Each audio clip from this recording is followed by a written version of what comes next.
I have a hard stop at 12, so I wanted Okay, to yeah, jump that's right good. into it.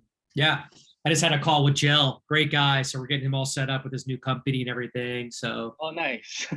yeah, yeah, I'm looking forward to working with him. He's a great person. So it's gonna be good. Yeah, Yeah, definitely. nice, Aaron. So tell me what's going on, man. Any updates since we last spoke?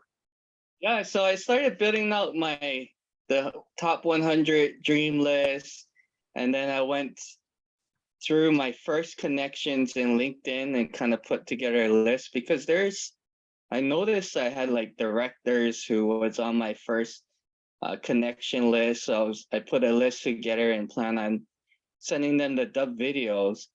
Um, the only thing I had so I did the Indeed thing and then also LinkedIn, looking at companies that were hiring. Um, One of them was like Eglin Health, but they had, and then I look in Zoom info and they had like 173 decision makers.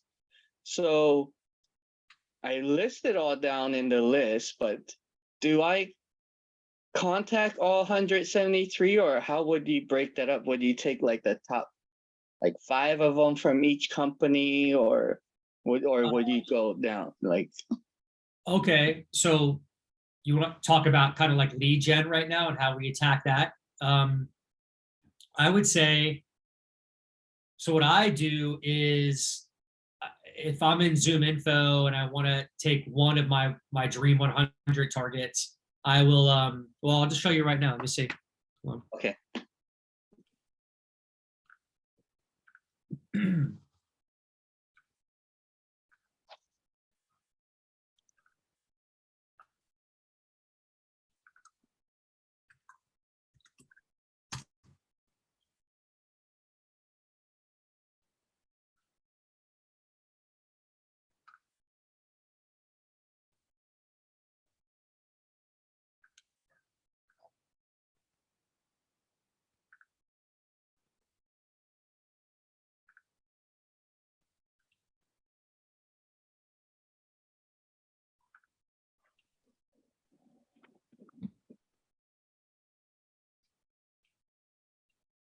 And another quick question for LinkedIn automation. So I put like those 173 in the connect automation to add as my connection doing automation. But so I just did the one automation one time, just saying, hey, I would like to connect, and that was it. I didn't do a follow on to it just because if they do connect to me, I want to send a dub video afterwards.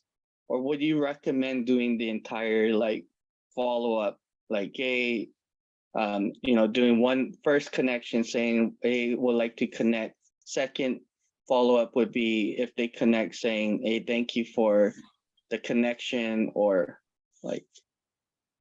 Yes. So our process with our members right now is we use Expandy and we integrate that with their Sales Navigator account.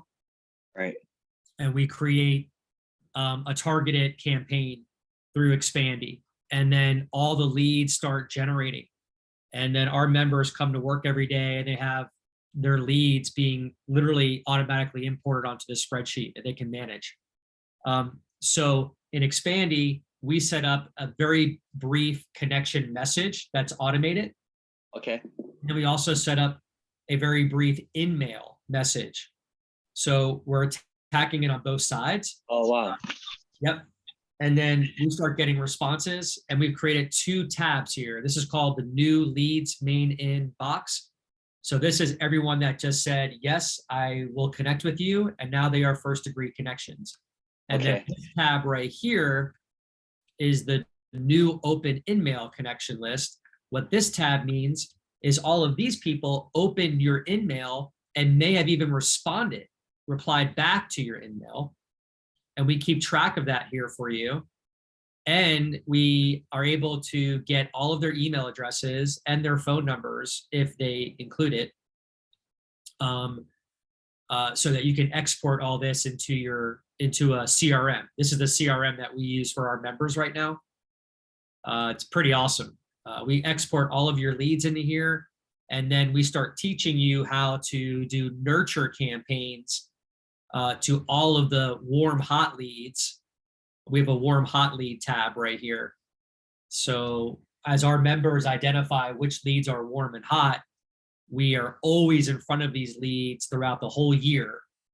Because as you know, in marketing and sales, timing is everything. Right.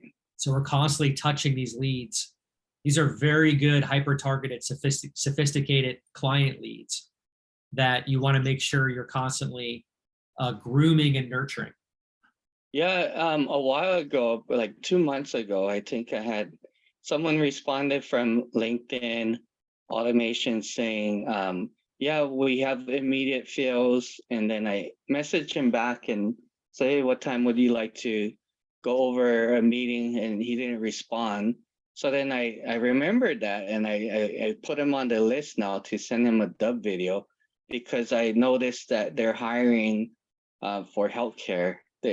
He just scored a position. So yeah, a first degree connection now. He's a first degree connection. So I think I was next step was to send him a dub video, like we worked on, and then see how that goes. Right. I would do that. Okay. So the four nurture steps that we teach. So sending a dub video would not be a nurture step. That's like your cold outreach. Okay. But if the prospect doesn't respond to your dub video, you want to put them in your CRM. And the first nurture step that we teach is you could do a couple of things. You could do another video. Hey, Aaron, it's Russell again with Connection. I had sent you a video through LinkedIn last week. Don't know if you check LinkedIn a lot, so I want to send you an email here real quick. And I know you're busy. Just briefly let you know what I do. I work in the telecom space. I see you're a project manager, and I'm sure there's times when you have projects. Wanted to raise my hand and be a resource for you from time to time. If you're ever looking to hire DAS technicians, small cell engineers, anything to build your infrastructure, I've got a phenomenal candidate pipeline that I can start showing you some candidates. No harm, no foul. Hope that works for you. My information's below. I've got some case studies, some recent success stories of placements that we've made. And my calendar is below as well for you to book with me real quick to make your life easy. Aaron, hope that helps. Have a great day. Done. Right. So that's like the gist of it. Or the second nurture would be a case study. So you want to try to get a case study as soon as you can. And then you send a case study to that client. And you can even shoot a video and include the case study call to action in a button below on your dub page. So that would be, hey, Aaron, it's Russ again. Look, I wanted to kind of share with you a recent case study that we had with Crown Castle. I know that you guys compete with them, but here's the good news. We worked with Bob Jones over there, who's also a project manager. He was in dire need to hire a few engineers, and within 2 months, we nailed it. We found him some great people. He's extremely happy. I've documented the case study below. You can watch the video. Bob actually talks to our partnership, and just wanted to show you that, we're really good at what we do, and I feel confident we can help you as well. Hope this helps in your decision making. Okay. Third nurture step could be a video sales letter. So let me see if I have one to show you.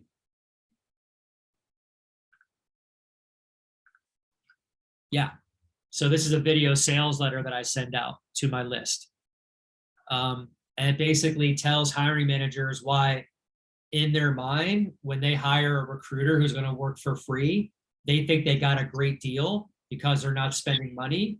But in reality, they got a horrible deal because that recruiter is not going to make them priority. Right? And I tell them, you are just a number on their whiteboard. Okay. Because these recruiters they don't feel the need to really fill your role because you haven't paid them anything. But when you pay a recruiter up front, it's just like hiring an attorney. If you have a financial fallout or a divorce, you're going to try to hire the best attorney possible, but they're going to ask you for money up front. But when you do that, they're going to roll up their sleeves and you're going to be their priority and they're going to get the job done for you. It's no different in recruiting. That's Right. how we operate. So this video sales letter kind of speaks to that. Okay. And I do a video and I talk about it, and the hiring manager can book on my calendar below. So this would be like nurture step 3. Nurture step 4 would be like a takeaway. Hey, Aaron, I know I've reached out to you a few times now over the past 4 or 6 months. Look, it appears that you're busy, or it appears that you really don't need any recruiting help, and that's fine. If that ever changes, let me know. I'm very picky on who I select to work with. We only take 1 or 2 searches a month. But I would like to understand when that time comes for you. If you need help, you have my information, my phone number, and my email. Just let me know, and I hope everything works out for you. Have a great day. Yeah, that's Right. kind of that. So you'll do a video on the takeaway or like an email? Usually, I'll try to do video as much as possible. Okay. Also, what I failed to mention is nurture step 2 could be a text message, not an email. Okay. Yeah.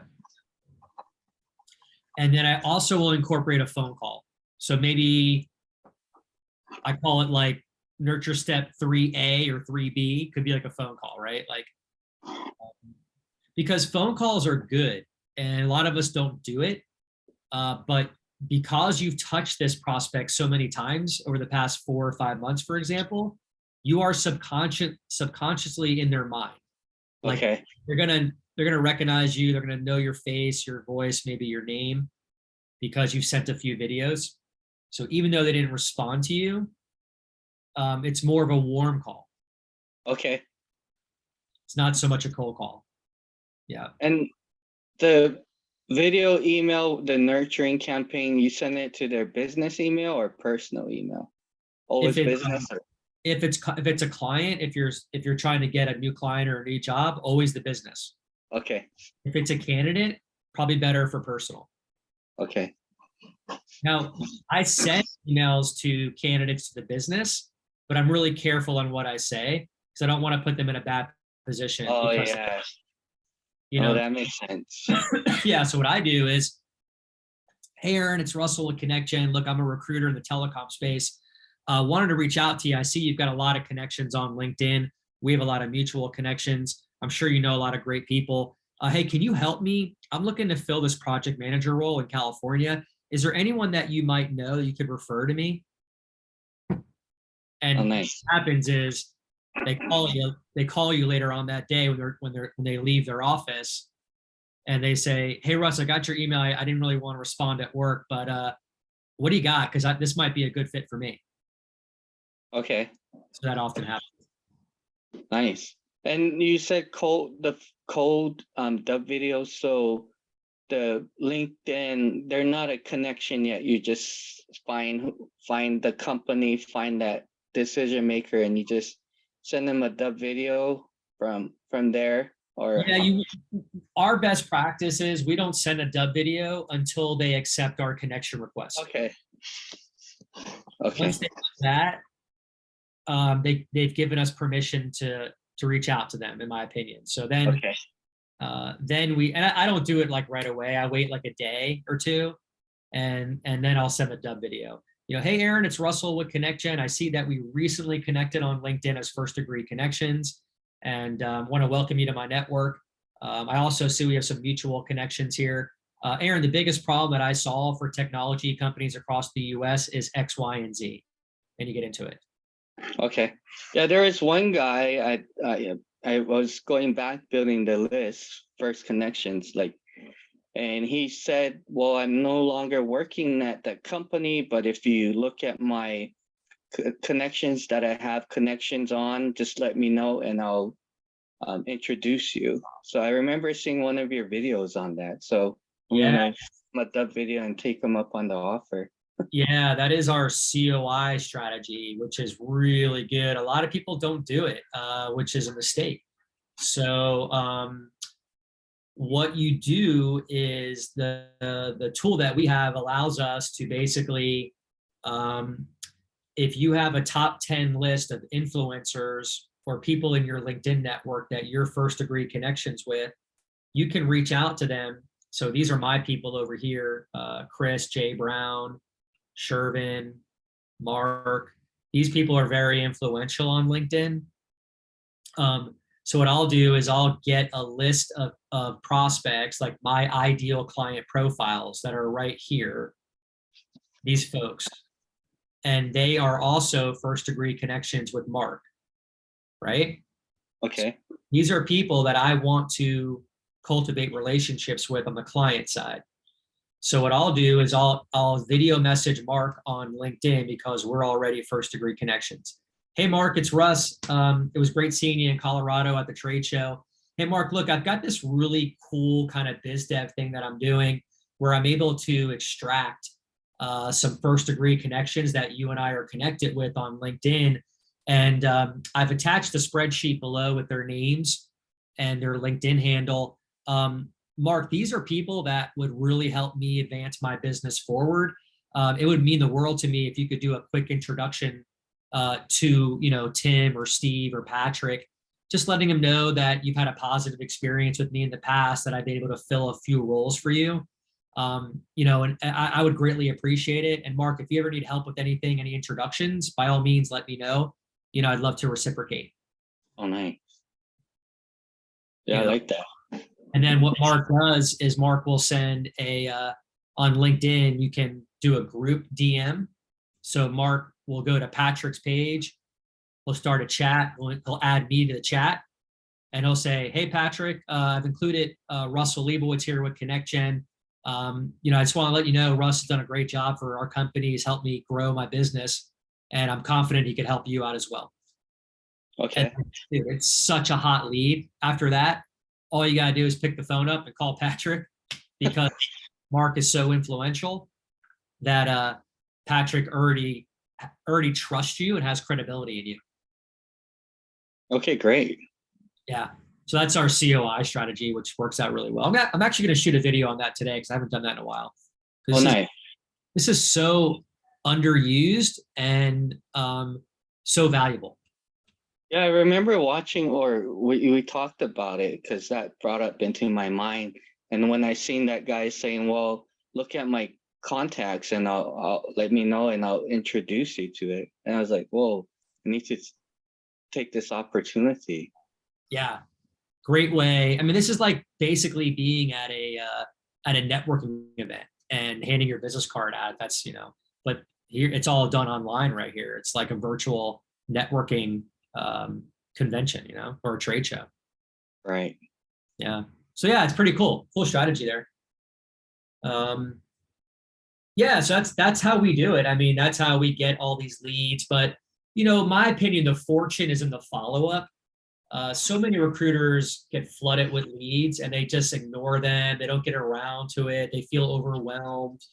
They get some hot leads that come into their spreadsheet today, and they say to themselves, oh, I'll shoot a video tomorrow. And they don't do it. And before they know it, it's September and those leads aren't even hot anymore. Right. So to simplify it, you want to do about 10 to 12 videos a day to your main lead box right here. That's the discipline that you need.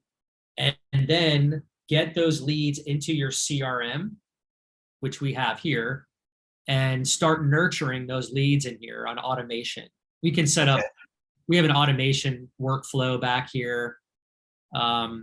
We can set up different pipelines, different email sequences, SMS text sequences that can go out.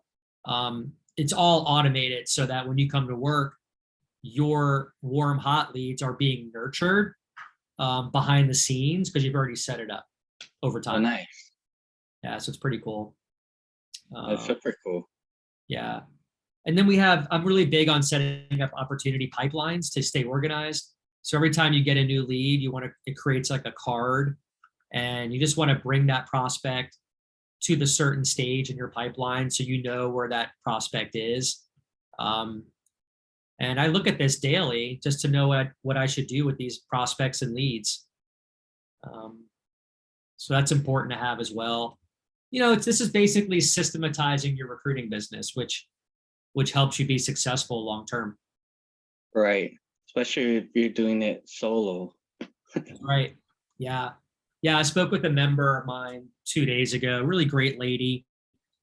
She called me and she just felt very stressed out and overwhelmed. And, when I broke it down for her, what I realized was that she has all these new jobs. She's so worried about filling them. She has no candidates because she never ever worked on developing a candidate pipeline like you see right here. And I just said, I'm like, look, you got to put the brakes on. You got to get your system in place and get a pipeline created and get organized. She's like, I feel very unorganized. Right. Do Yeah. you have a CRM? She's like, no, I'm using Excel spreadsheets. And that's okay. Like, look, if you're on a shoestring budget and you're just starting out, it's okay to use Excel. But look, if you really want to have a successful recruiting business, you need to have a CRM. Right. Yeah, this, it's just like, Bill Belichick, the head coach for the Patriots. Right. The guy's been so successful for 100 years because he has a system. And he can take any player, which he normally does. He'll take players that football teams don't want because they committed a crime last year, or he always takes those Right. people that they're like, oh my God, he just hired, there's many examples of players that he has given a second chance to. Or any player who may not be considered a very skilled player, but because his system is so good, he can plug and play them in it, and they'll always be successful. Right. Like Phil Jackson's triangle offense. That's a great example, right? So, I know you have a hard stop at at 2 minutes. So, I gotta get on. I gotta get on this. Yeah. All right, Russ. Take care. Thank you for your time. Hope I didn't talk too much. Did you get some value? Oh yeah, a lot of value. That was really good. I'll rewatch it later and take notes. And thank you so much for your time. All right, Russ. Have a great day, man. Thank you. All right. Okay, Bye. see ya.